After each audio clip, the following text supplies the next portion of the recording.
Chers élèves de troisième année collège, bonjour. On est à notre deuxième séance pour la première semaine de la séquence 3.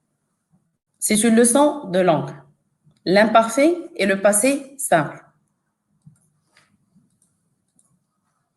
Alors, lors de cette séquence, on doit essayer d'identifier les verbes conjugués à l'imparfait et au passé simple, maîtriser la conjugaison de l'imparfait et du passé simple aussi, comprendre les emplois de ces temps dans un récit. Le texte de départ sur lequel on doit travailler, c'est un extrait de Troisième mensonge, pris de la page 130 de votre manuel, toujours parcours. Commençons par une observation et découverte du document.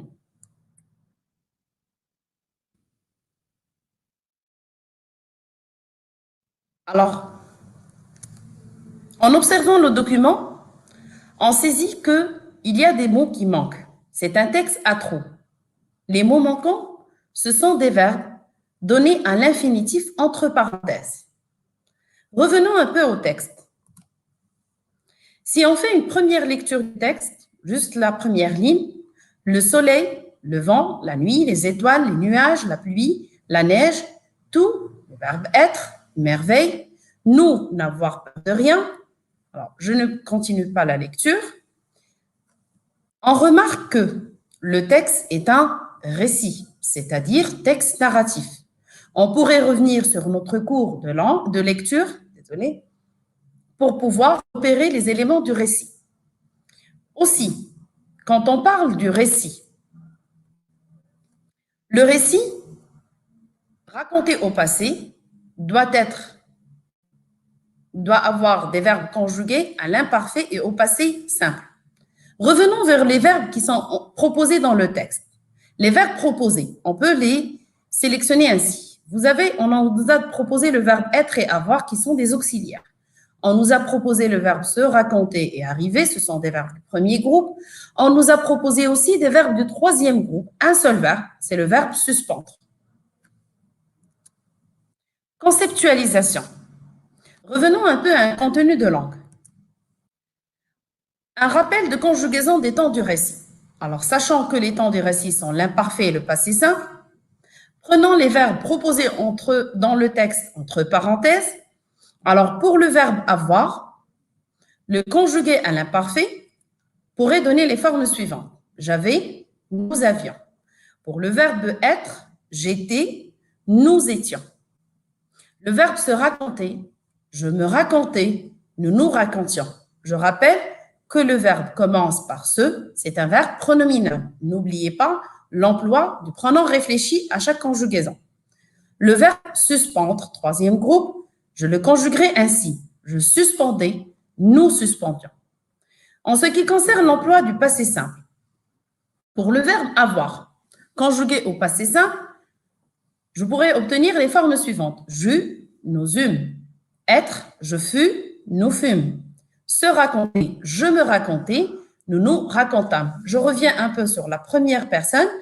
Un rappel, je me racontais, ça se termine avec AI, à la différence de l'imparfait, il ne prend pas de S. Le verbe suspendre, je suspendis, nous suspendîmes. Alors, première remarque, ces deux temps, imparfait et passé simple, ce sont des temps simples, se composant d'un seul mot, du même mode indicatif et qui expriment le passé. Alors, quelle serait la différence dans leur emploi dans le texte pour savoir les conjuguer correctement? Alors, concernant les emplois des temps du récit, commençons par l'imparfait. L'imparfait pourrait être employé pour une action continue. Quand je dis action continue, c'est une action qui est illimitée et qui dure dans le temps. On pourrait prendre un exemple du premier texte qu'on avait étudié. On célébrait une noce dans une ferme, c'est-à-dire la célébration a duré un long moment.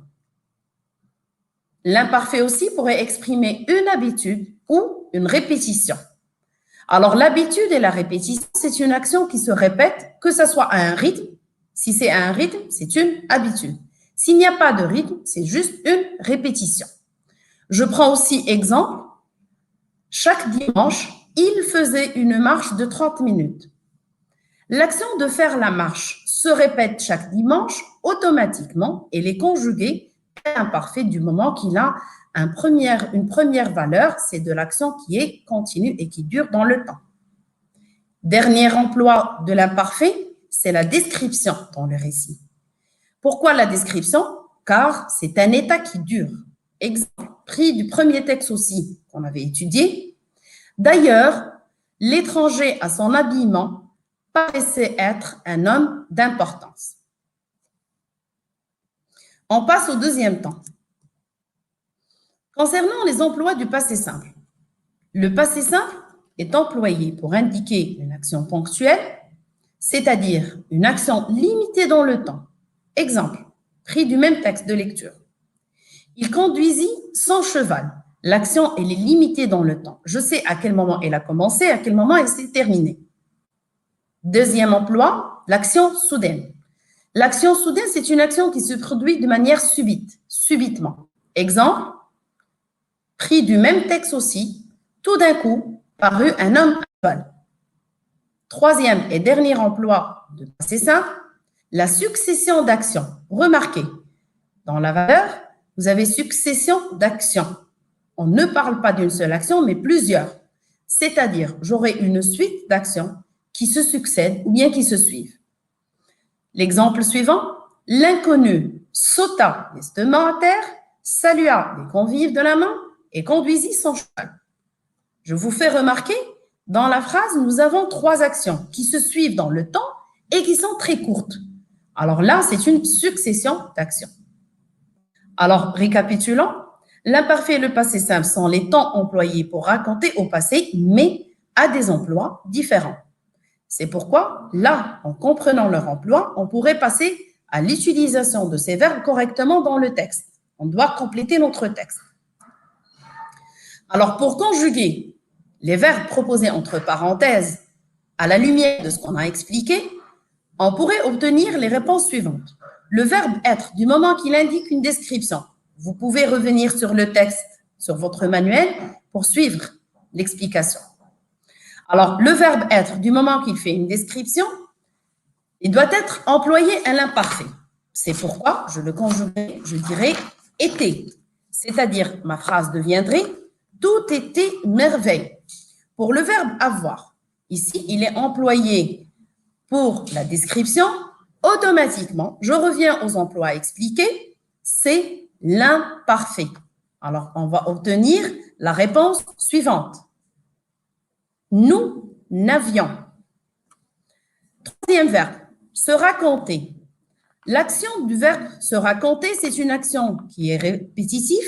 Automatiquement, on revient à la valeur proposée dans l'explication concernant l'imparfait, c'est-à-dire mon verbe va se conjuguer à l'imparfait. J'obtiendrai la réponse suivante. Nous, se raconter. Action suivante. Du verbe avoir, l'action, elle est continue. Elle est continue, elle dure dans le temps, elle est illimitée. Alors, je la conjuguerai à l'imparfait. Nous avions. Le verbe arriver marque une action soudaine, subite, du moment qu'il est annoncé, après l'expression tout d'un coup. Automatiquement, je reviens, c'est un emploi du passé simple. Alors, je dirais arriva. Suspendre marque une action ponctuelle, limitée dans le temps. J'obtiendrai la réponse suivante en le conjuguant au passé simple. Suspendit. Alors, pour s'exercer et appliquer ce qu'on a expliqué, vous pouvez télécharger le PDF dans le lien donné dans le descriptif de l'exercice. Bon courage. Aussi, je vous signale les traces écrites qui constituent le contenu du cours que vous pouvez recopier sur votre cahier et aussi téléchargeable sur le lien, sur la description de la vidéo en PDF. Bon courage. Merci pour votre suivi aussi.